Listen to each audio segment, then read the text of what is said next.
Miss Mudge coughed and shifted her lozenge. She loved to listen to other people and to watch. In that way, she, who had never thought that she might contribute to life, did seem to participate.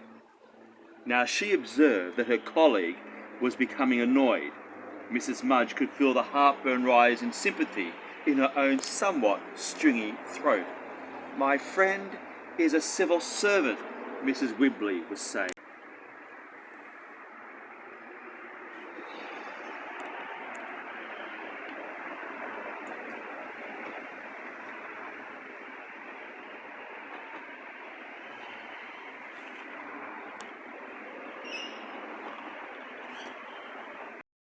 Who would have thought? State of Origin Game 3. Of course, the Blues 34-0 at half-time. That's the greatest half-time lead in 44 years of Origin. Of course, they've won in Melbourne. Queensland fought back in that second half, but at half-time, 34-0. Who would have thought? It's all set for Game 3. New South Wales, Queensland. Can New South Wales win for only the third time in Origin history? A decider in Queensland. 1994, of course. 2005. Is it going to be 2024? Who is going to win? Suncorp Stadium. We never want to underestimate the power of Queensland playing at home. I mean, you think it'd be easy after we won so convincingly in Game 2 in Melbourne, but we've learnt so many times before in the past, whether it be Alfie Langer coming back in 2001 to score that try, that Queensland are simply just a different.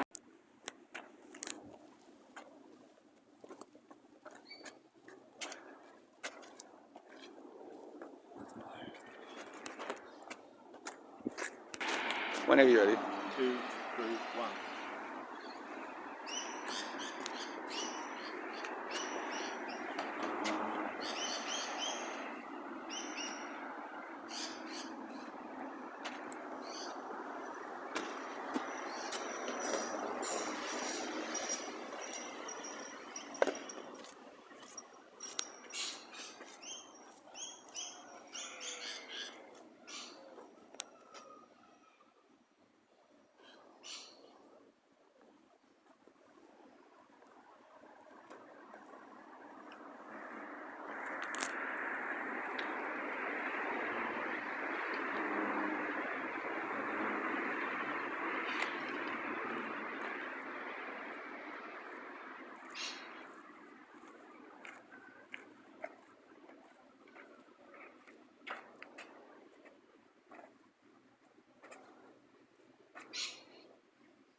Zach.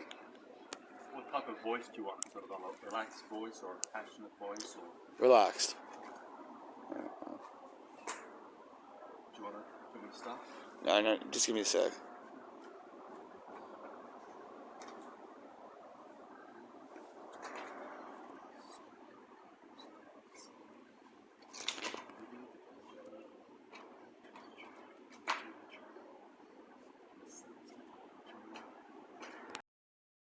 The poetry pouring out of me, even the time of writing this, so many others doing the same. Living the variety of life, to enjoy, to endure. In a season of enduring pain, life outside illuminated me. I am enlightened. Never would have thought that it was rock bottom that caused it. Be free of meaning. Allow that to take you over. I try. I distribute my poetry everywhere, and all I'm left with, the genius of rebel youth, lingering my younger personality. while everything else about me thaws into maturity. I have loved it so much, little did it love back. I'm afraid to open up, that is certain. I understand myself, nothing else, so therefore they remain pagans to false prophets, only to nourish this world. It's mad to live, exhausting it. It would be criminal not to live. Now I am left to live as an enigma to anyone has come across from me. It's kind of funny. I express it fiercely, demotivating anyone to get close enough to touch me.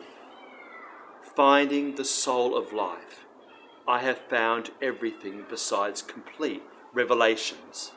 I'm interested in life. When I was young, I boasted about the rhythm of language in my poetry. Backfired on me.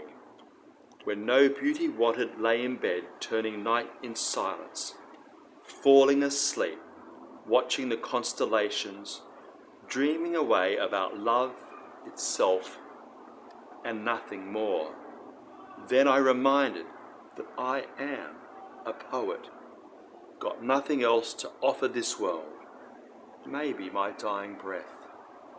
Cigars and coffee are my family, the women you see around me, day to day. Believe that some people could die for freedom else. Peers, friends, and whoever, they ought to be more comfortable around you than how they take refuge in knowing they could report to you. No longer hanging out, so my friends say goodbye to me. Now they look like streetlights glowing when the stars fall at night. I'm not fancy, it's just not there. Life is just not fair. Sure, I believe some people could die for another, but wouldn't grow for another. That's why they would die. Freedom, meaning, just not expecting anything while your mind is something else. I've heard the smallest minority is the individual. Also heard about the evil of the world. Nothing was taught about restraint, moral contribution, or to add critical thinking to frame. The hardest theory is morality, a lonely practice in daily life. Funny people seeing only what they decide and not everything else at once. Had my life to interact with reality. It's always there, embedding to me at the same time. Please, make love slowly to me. You didn't notice the ugly hand of beauty. That's on you. I pray now. The ignorance is hurting, painful. Better be a better way to improve. Happiness isn't the meaning, but acknowledge it has its own purpose. A philosophical paradox. Leaving me now, I'm alone already. Only the male ego is the figure. Is it true that truth is only for those seeking and it doesn't assert itself? I'll admit wanting empathy and sympathy. Please show me every emotion a person has. I'm dealing with everything. I've got standards. Being irrational or stupid, human experience, sure. I won't let up. So I dance to the variance of human experience. High art is based on that. Live first, feel later, live up and die out. Without women, there is only the male ego as the figurehead to progress in all its pure forms and ways. Speaking to every area of life, humility does not kill. Dying in a whimper maybe. I'll try to die and hang in a bang. Something being in love is pure selfishness. Still, don't I want myself? When experiencing joy, remember the penalty to that, not looking at the pain. So back up to the set where I'm rep, with a heart to feel remorse, and it's okay to experience loathe. Anyone who has failed to live up to the standards, or at least normal. So many possibilities, so many ways to be moral, so much potential could have lived life as better than they were. Wrong no one. No secrets will be told. Guilt will wear thin, making anyone have a change of heart at the end of it. Hearing an apology instead of another lie.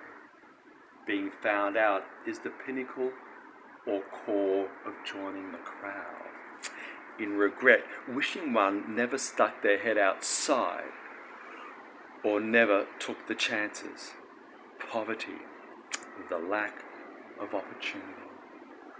We've all got our own ideals of being happy. The paradox, are we right to rob the ideal? Is there no moral compromise? The absolutes are one, unable to grow. Actions give words meaning. Personal characters, my product from my wisdom, is worth developing. I do it anyway, knowing I'm going to die. Let not the act of dying worry. Concern yourself with the quality to what you spend your time thinking and feeling for.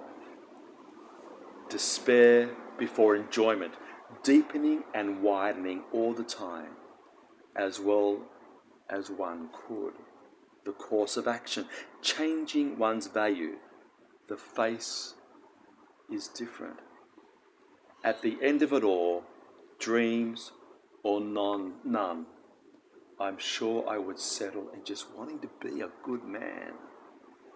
I could never place the word malice to whom is ignorant personal stupidity. It is a contorted way. They took their journey differently. That I respect, but just not the consequences. The second question to ask philosophy, could I improve from this? The first is, how do I think for myself? Moral problems will not be solved from not speaking up and not conveying one's thoughts. Inaction will contribute to the lack of faith in other people. Safeguarding ignorance in hope of avoiding being wrong is culturally sinful. Take the incentive to improve or just go, stuff it, see what happens. Though in hope, philosophy will continue to remind people they could always do better for themselves. Blind faith in anything is a disease. It's how stupidity is born and bred. Perhaps George Bernard Shaw has a point. The liar ought to remain to live out, never believing anyone once caught and punished. We don't need cover bands. We need good ideas. Sometimes being strong in silence, not being in its absence, a dignified response if vice wanted to play. I don't know what poetry has to offer morals, but it can at least try to have them sound pretty. Obedience to anything never works well for anyone. Why?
Mr. Caudron stood holding the boards, one in either hand, looking from one. Even though I'm reading this is not my words. These are my words. You know, I love cricket. I'm passionate about cricket. I love Test cricket one day, but I'm really concerned about what T20 cricket is doing to international cricket. It's like a cancer that's slowly metastasizing from country to country, undermining Test cricket, which, as we know, has first been played in 1877. It's coming up to 150 years of Test cricket. But inch by inch, week by week, day by day, this T20 is taking over, undermining what I think is the best type of cricket. Test cricket over 5 days. I know there are kids up there who've never known anything else really except having T20 cricket, but for us we can see just the change in the understanding of cricket. The batting and the bowling and about everyone is far more disposable, undermining the great technique of what it means to build an innings, the great technique of being a fast bowler that has got time to build and put pressure on a player. And I know that it's integrating other countries like Afghanistan and Bangladesh and Ireland, teams that can't be competitive at a test level. Nevertheless, slowly and surely it is undermining and weakening Test cricket. And that's got to be a concern for those people who love the game, because even though we need to tap into the younger generation, cricket is becoming far more disposable. It's losing its art form. It's been like coming from a 3-course meal at a fine restaurant. It's just really like Big Macs and KFCs and McDonald's, fast food that is disposable, that in essence really doesn't mean anything except for people who want to make money out of it.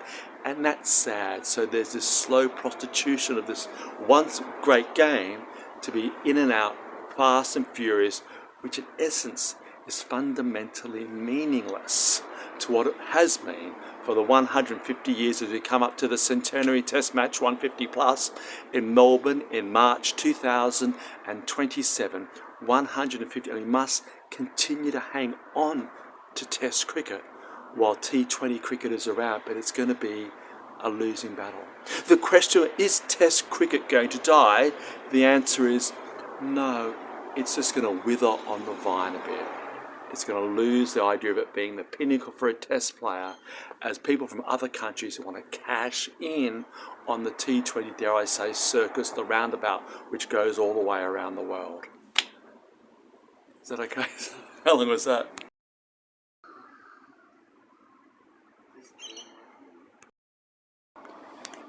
You don't need to be part of the academy to be smart. You don't need validation to be special. To fill out the void in life, make the most of yourself. But to be magical, have intensive knowledge of complex reality. Surely to create something new, the friction of interference will attract a pair of eyes. Maybe things will spiral. Chaos is fair though, expanding character. I don't need scripture to be taught that I've sinned. My memory is passively living all the time. It took a while for maturity to finally kick in. Besides freedom, nothing in existence can culture demand, and that includes mistakes. They're examples of who not to be. I read everyone, no matter the ignorance. It's me paying the price for those listening to me when I was coming up in the thinking world. I'm human, and yes, I know my value isn't based on others' ability to recognize, but it would help to get some feedback. If your friends don't grow into a better person in time, independent from you, you've got the wrong friends. That includes family and the people who you work with. No, actually everyone around you. Blessed is that wishful thinking yearn. You've done something good? Base your pride on that. Something that I've learnt the hard way. whether from writing my own philosophy or reading someone else's wisdom, ought to be, but it's not enforced. Sometimes we're carrying language internally. Didn't want to wait on that course of life? No, you've increased weight. The devil gives you what you want and more. Changing the way you pray, till you own up, always holding up till you correct your speech from the stories you've told. You've always be a liar to the external. Ending, reality, account for. Don't sell it short. Inner character isn't deep. If we're healthy, walk away from that. I'm working on the passage of language to that. I've heard theories that everyone is a face of God, but I'm looking into the devil who has. Though everyone ought to find moral expression or put them into practice, I don't if people alone constitute the existence of deities. If we stay and feel out what's natural, we won't go far. My only complaint about natural philosophy, establishment and absolute words you ought to know the reality at all. Poetry, I don't know what for. Literature has its place to help form articulation while not missing out on what's left. Maybe what's left out is depending on what you know. Not only have we to include our ignorance of the relationship of human progress, but to intake personal flaws and struggles too. If it all works out, those personal struggles will end up being footnotes only, never to be fully denounced. We have basic decent to it. In search of good ideas, you've got to throw them out. How different would our daily interactions be if we made a conscious effort to step into someone else's shoes before we acted or spoke? Further up, you ready? Yeah. You've got to throw them out. How different would our daily interactions be if we had a conscious effort to step into someone else's shoes before we acted or spoke? The ability to comprehend and share another's feelings. Perhaps a cliche thing to say, but consider, just for a moment, the common conflicts we encounter. What we know, don't know, the emotions that throw one off, not knowing if it's right or if it's wrong. This all might lead to one, emotional exhaustion. Vice and morals make ripple effects across the landscape of humanity, which contributes to the face of reality. My understanding in that ordinary language, philosophy, held that emulating and clarifying the various ways people use words was the main purpose of philosophy at first. At first, I thought it was to pull people together. We use words to do things, and what we do with these words can vary based on information in our situational context.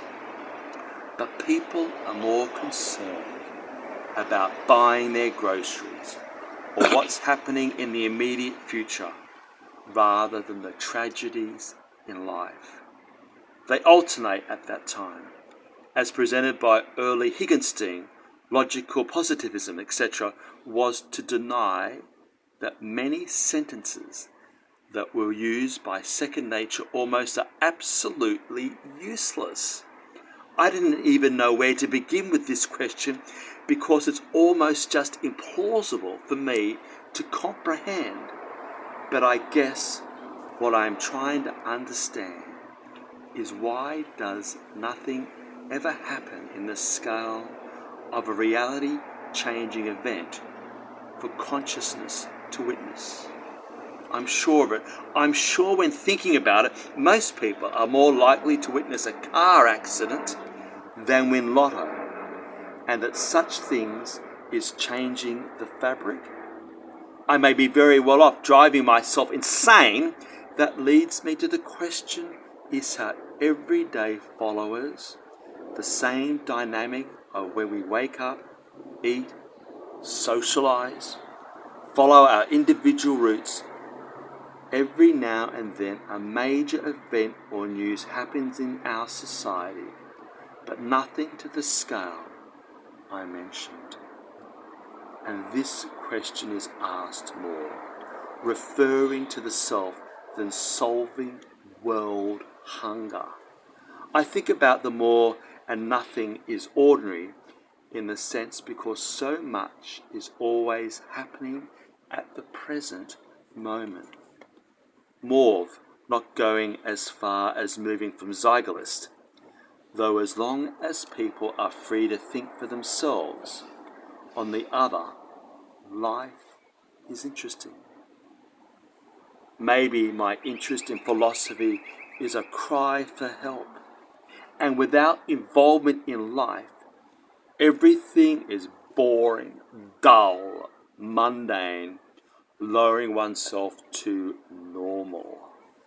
I'm sure if I ever had a conversation, I'm sure or hope really find that life's experiences are fascinating.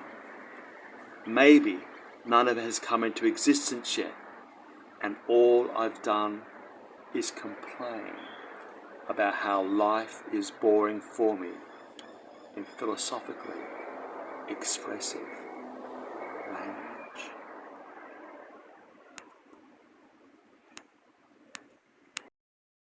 Ready when you are. I suppose, as we know, the presidential election's coming up in a couple of months now, and the great decision that America has to make is, do we choose Trump, who's previously been president, or Biden?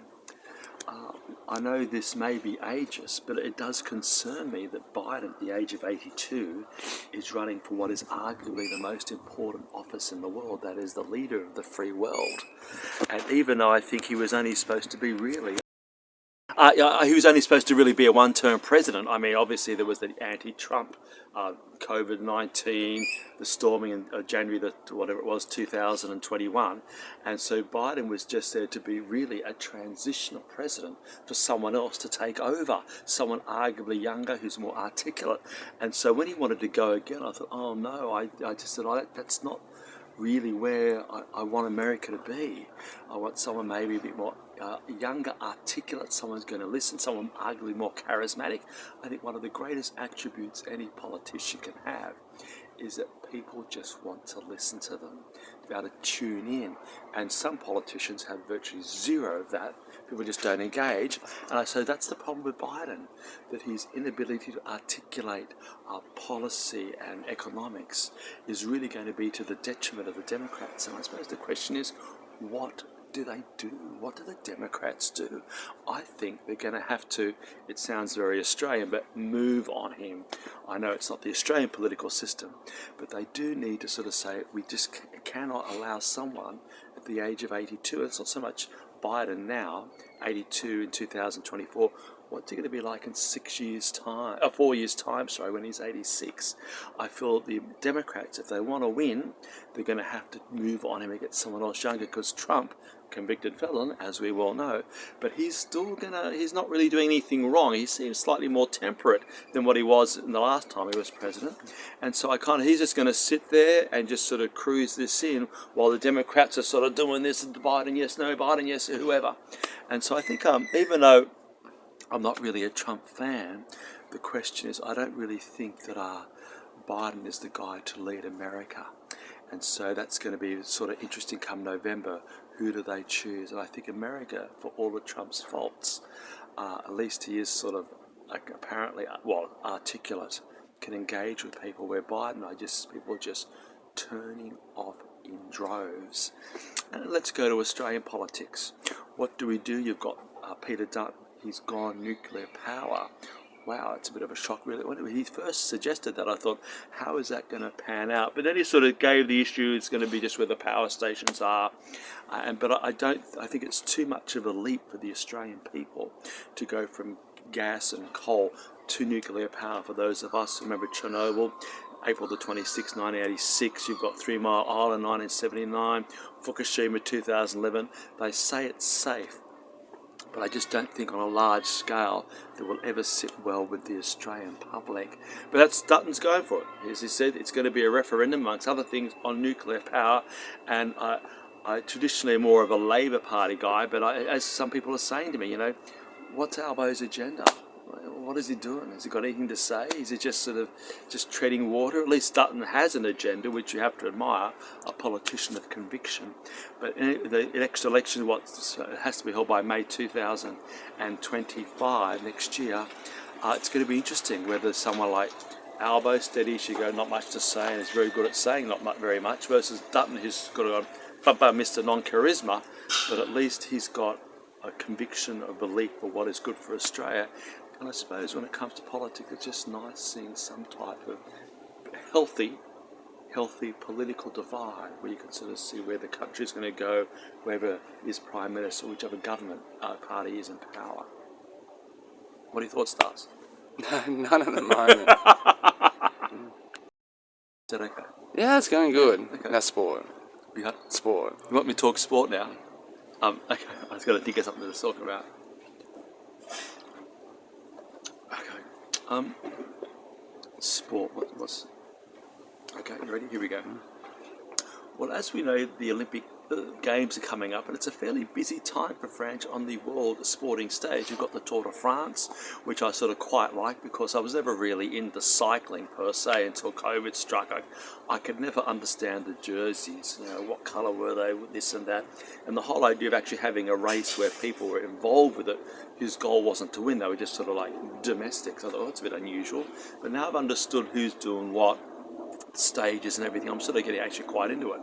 Cavendish beat Eddie Merckx's records from 1975 with the most amount of Tour wins. He's 35. Can he do more is the question everyone's asking at the age of 39.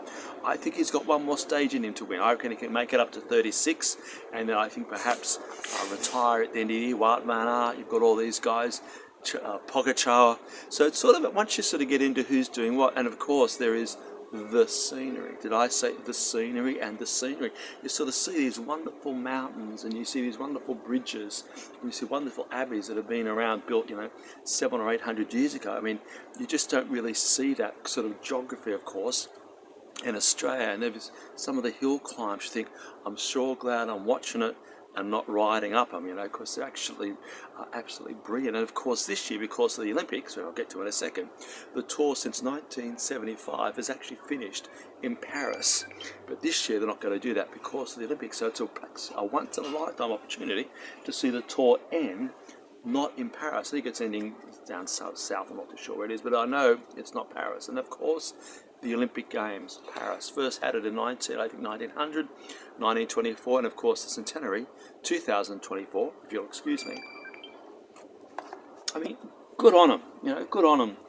I mean, obviously, it's the cost of the Olympics, but Paris is such a cosmopolitan, iconic city. Eiffel Towers, the Champs-Élysées, it's the city of love. I mean, I hope it really goes well because there's so many problems in the world, and there always will wars, hunger, pestilence. It's just nice for 16 days every now and then, just to put all those things aside and enjoy the best of humanity. People excelling in what they do and achieving their goals, and also, sadly, the worst of humanity, Ben Johnson, Marion Jones, the drug cheats. So you've got the best and the worst. But I like to kind of think that just for 16 days, we can see people just enjoy sport the way it is. And I think also one of the things I like about it is the Olympics. It's running is the universal sport. There are no swimming pools, there are no gyms, it's just people running, and every person from every country can do that. And that's one of the things I like about sort of the marathon and the long distance runners, is that anyone can run, and so they're always fantastic, particularly Ethiopians, the Kenyans, all those types of guys who sort of specialise in it. And that's fantastic in the 10,000 as well as the marathon. So I think it's fantastic. We just put aside the problems of the world and just sit back and enjoy people and the spirit of winning and rejoicing and being human. Right, Darcy? That's right. So you toured, was it called again? The Tour de France first started in 1903, Yeah. and it's interesting the way the race has evolved. It used to be sort of country, so you'd have, but now it's just sort of teams. And the way actually, I'm not really into it a great deal, but people sort of change teams. Some people get noted at an early age. I want to do this, I want to do that. Some don't have the physical strength to be a sprinter. They're all mountain climbers, and the way the teams. What about the Olympics? Well, I've always sort of loved the Olympics since, well, of course, Australia had the Olympics, Melbourne, 1956, on the 22nd of November, because we know that television had to start before that, which opened on the 16th of September 1956. They wanted it set up before the Olympics started, so 3 months before the Olympics we had television, Melbourne, and of course Sydney. For those of us who, dare I say it, are old enough, I mean, that moment where Kathy Freeman, we talked about something that stops a nation. And before there was social media, this is Kathy, that the whole world, Australia, was focusing on this one particular race.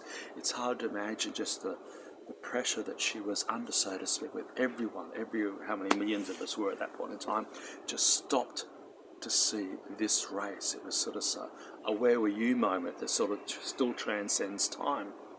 As we go on, of course, I think it was Jane Savile, the runner, Olympics, about walking to the stadium, gets busted, breaks down and cries. I mean, I was actually in the stadium expecting her to come in, and I remember seeing her on the big screen and thinking, where is she? And then I realised that she'd been busted again and disqualified. That sort of sense of sadness that went round the Olympic Stadium when Jane Savile, that walker, was disqualified for it was sort of one of those very sad moments. Yes. Yeah. What did she get disqualified for? There's something about they need to have the particular angle of their foot, which deems it to be a walk, and if it's not there for long enough, I'm not a walker, of course, they get carded and say that's your first infringement, second infringement, and so they try to you need to have a certain part of their foot down on the ground, and so they've got officials obviously observing, and she got busted a third time with about 200 metres to go before she entered into the stadium. So. Yeah, Seemed a bit narky. Yeah. And of course, Sally Robbins, let's go Athens 2004, lying down there, lay down Sally, all that sort of stuff. That was quite a divisive thing to sort of think that some people in rowing knew that she was like that and didn't sort of call her out for that. I always think about those other women that spent years rowing. I think her name was Julia Wilson. To that occur was sort of just. It was sad for all those involved. I mean, it's easy. It's not necessarily the athletes. It's the parents and the siblings, all those who've contributed to any Olympian getting to where they have achieved. It's the family behind that, and the sadness when that happened in Athens 2004, and the massive fallout that occurred post Athens and Sally Robbins and sort of not completing the race, etc., etc. So, but it's history. Let's move on. Let's move on to Paris 2024. What great memories will there be? Kate Campbell missed out. I sort of really liked her. I've got no interest in swim whatsoever. I love sport, but following a black line up and down bores me intently. But Kate Campbell and her sister, I think it's Bronte Campbell, what a wonderful woman Kate was. So sad that she missed out on her 5th Olympic Games. But all class, respect her for what she's achieved, the way she sort of handled it with grace was, once again, it's this part about sport, people acting with integrity during the loss and sadness of not making the team. Same with Cody Simpson, I mean, he was a guy who said, I'm going to was a pop star, and said, I'm going to sort of arguably turn my back on that and go back to swimming in an attempt to be on the Olympic team. And there's a guy that says, I'm just going to do it. I don't care if I fail in inverted commas. I've got a goal. I want to go for the Olympics. And sadly, he missed out. So that's a bit sad for him, but as they say, that's just the nature of those types of sport. Very few can make it to the Olympics, and as Cody missed out, I hope he goes back and restarts his music career, but we'll find out post-2024. It's okay. Any thoughts on life in general? Can I just have a... Yeah, take it down.